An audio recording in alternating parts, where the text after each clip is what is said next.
Review করব না, আপনাদেরকে জাস্ট একটু ধারণা দিব এই বাক কনভার্টার কি করবেন বা কী কাজের জন্য এই বাক কনভার্টার কিনবেন।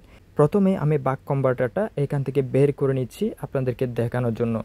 এই বাক কনভার্টারের বিষয় হচ্ছে আপনাকে ডিসি টু ডিসি আউটপুট দিবে, অর্থাৎ আপনি ডিসি থেকে ডিসি কত ভোল্ট প্রয়োজন সেটা আপনি এখান থেকে বের করতে পারবেন। সো বাক কনভার্টারটা খুব সুন্দরভাবে ডিজাইন করা দেখতে পাচ্ছেন এবং খুব সুন্দরভাবে মডিউলটা স্ট্রংভাবে ডিজাইন করা।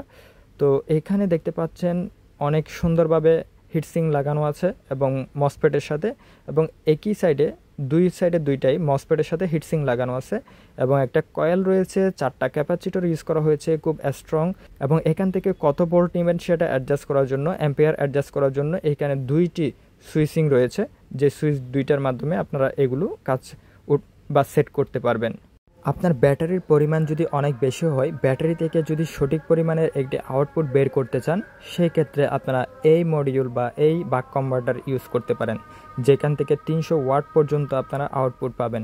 কম ভোল্টেজ দিয়ে সবচেয়ে বেশি ভোল্টেজের আউটপুট এখান থেকে বের করতে পারবেন ডিসি টু ডিসি। এখানে ইনপুটের ডিসি রয়েছে এবং আউটপুট ডিসি অপশন রয়েছে, খুব সুন্দরভাবে ডিজাইন করা হয়েছে। সিম্পল সার্কিটটা দেখলে আপনারা বুঝে যাবেন কিভাবে কাজ করে।